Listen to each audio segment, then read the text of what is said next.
Assalamu alaikum. Welcome back to the end of the journey. We are talking about end of life issues, terminal illness, and this segment I want to present to both of you a case study, and this is a case study of Mrs. Ali, a Bangladeshi woman who is terminally ill. She has been admitted at one of the London hospitals. Due to ill health, she uses incontinence products. 2 male nurses came to clean her and wash her. Mrs. Ali refused this as it goes against her belief, culture and dignity. The male nurse said they were only nurses and it was a health and safety issue and they needed to wash her. There was a dispute within the family, and Mrs. Ali later on said to her family she has limited English, and at night time male nurses come to give her a wash. Mrs. Ali isn't very happy, or her family. The questions I want to present to both of you, and these are 3 questions and you take your turns. Does Mrs. Ali have a choice? Can she request female nurses to clean her and keep her dignity? And what does the NHS guidelines say? So what I think about this is we need to step right back from this. So we're looking at this point where she's been admitted to hospital, but actually if she'd been engaged in palliative care, it always sounds like this scary thing. It means you're going to go to a hospice and you're going to die there, and that's not the case at all. Palliative care, it used to be maybe some of that stuff going on, and now there's so much of evidence that actually you need to have palliative care involved much earlier on, and you'll have better quality of life, and you may even have better quantity of life. And part of the palliative care is about saying it's stuff that's important to you. And so it could be that, for example, you want to be you want an attempted resuscitation, or you don't, or it could be that you want female nurses washing you, or whatever it is. So what you're saying, so you need to write down a whole load of stuff. If there was a plan in place. Yes, exactly. And who does this plan? Well, the family and the staff need to be doing it. Okay. And the family can be doing that and saying, this is the stuff that's important to me. Excellent. Rupina. So, going on from what Caroline's saying, this is where Eden Care can play their part as well. Yeah. That when they don't have, like, for instance, revert Muslims, where they don't have family, you know, they've got dispute with the family, or where English isn't their first language, we can actually help them make that plan, you know, with the nurses, with the doctors, with their care, and they can get all of that. Because, you know, why can't we? When we want to go and see a doctor, why can't we? Families get busy. If they can't be there, you know. Can I ask you?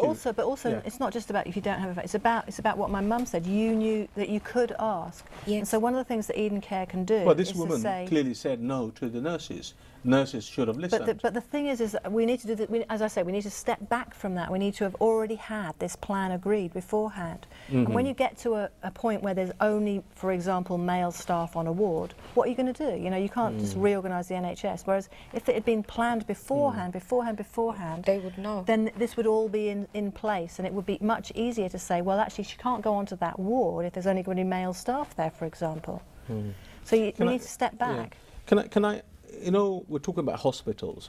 Some of the people have contacted us, and if anybody's, if you're watching and you have any questions for us, please, there is an email and the contact details scrolling down under the TV. Please contact us with your questions, because we're going to have these weekly shows. Now, some people, let's say if they're Bangladeshi or Muslim, from a Muslim background, they want to listen. They're dying and they want to listen to some Quran. Mm-hmm. They want to have visitors coming in. They don't want to be alone. Your experiences, what does it suggest? Can hospitals accommodate them, or is hospice a better place for them? But why are we saying hospitals or hospice? Because, I mean, there's also dying at home as a possibility, isn't it? Yeah. And although that requires support, and again, that you need to have thought that through beforehand. You can't suddenly say, oh, well, actually, I'm going to have all of this set up at home, because it's just not going to be possible. You need to be thinking beforehand. And that's why I think it's really important to get involved with palliative care services. I don't mean hospice, I don't mean hospital. I mean thinking about these sorts of things way back, so that you can then think about what we're going to do about it. So certainly, when I was working as a GP, you may turn up at someone's house, and they've only just decided that they're going to accept that there's some serious illness here. And I'm afraid the Bengali community were the worst for that. They were kind of, with people saying to me, we want kidney replacement, we want a new kidney for my 95-year-old mother. And I'm like, well, that's just not going to happen. And partly because Bengali community don't donate, but also because it's not going to happen immediately. So we need to be thinking about this beforehand, and then thinking, what's the next best thing? We're going to be talking about organ donation. I mean, even blood donation. I'm sorry to just in bring another, it up. Yeah, no, it's in another show. But I mean, yeah, Rupina. That the experience. I mean, the doctors need to take that responsibility as well. The care, that wherever the care is going to be. We were quite fortunate that when my brother was reaching his end of life, his consultant called the family together and we had a meeting, and in that meeting we discussed what his care should be and how we should get that plan into place. You know, and because they were quite versed in that that kind of area, we were quite fortunate, and that ease for my brother, the transportation from the hospital to home and then finally to his resting place, I think it wouldn't have happened if his consultant didn't know. You know, there are people, you know, doctors that do know, and they need to play that part, you know, and not shy away. When somebody that's ill that goes into hospital, goes into hospice, you know, or even wants to be at home, the GPs, the doctors, they need to actually understand and work with the family, you know. Can I say, we're almost coming to the end of the show. As a summary, we've discussed quite a number of things around end of life and professionals and support that can be given to families. Now, families have a big choice. They just need to be proactive. We need to be proactive with the care of our family members, our brothers and our sisters. It's, I just find that, I mean, again, one of the reasons for this show is to really educate and really say to the community that, look, you know, we should be interested. Death is going to affect everybody. We need to be taking interest for our parents and not regret later. We need to have a plan in place. We need to have money in place for the burial. We need to take our parents' wishes, our brothers' wishes, our sisters' wishes. And we were discussing about, you know, our culture is, you know, the will, the plan is inherent within our culture and belief. And we're not practicing those. And we see many families suffer. And we don't want anybody to suffer. You must have a will. You must have a will. If you've got children, you must have a will. Because it avoids a lot of complications and conflict. Yes. Yeah. And don't wait till you have grandchildren. As soon as you've got children, you need to have a will. You need to do it. Yeah. Now, in terms of but the only thing I wanted to add on what you've done there's loads of serious tasks to do, but I want to remind everyone about what I said about, I'm not saying that my dad and I were just having a good time, but we did have some very good times. And that I think there is a chance to have good times. And you must seize those opportunities. It's not just about fighting and all of that stuff. You can have a good time, seize your good times. even if they're in hospital. Exactly. Yeah, even if they're seize your unwell. good times. Enjoy your good times. Yeah. This is when you get to say how much you love your relatives. And how can that ever be bad? You don't have to. By the way, you don't have to wait till they're dying before you tell them that you love them. You know, I was saying earlier, I've never seen anybody die. Have you not? I've never seen, and the first person who I've seen who was in the process of dying was my mother. And, you know, it was hard, you know, for me, because watching her go, you know, that process. And I mean, but again, I can't explain it. Some deaths are really hard. Yeah, and some deaths are not. But for me, it was, at the end, it was such a spiritual experience. Yes. You know, that realization. You know those little comforts that you know, the water and I was putting over her mouth. You know, she liked her little massages. You know, she liked a bit of you know, the Vicks. Yeah. You know, you So all of these things, they're how much you love your mum, isn't it? They're little loving gifts that you give your mum, and that I gave my dad, and that we can all do. We don't have to be scared of touching people who we love. Yeah. Yeah. Or be scared. Yeah. We're coming to the end of the show. We have another few minutes left, and I wanted to give you guys, well, I'm going to start with Rupina, an opportunity to summarize your thoughts around end of life.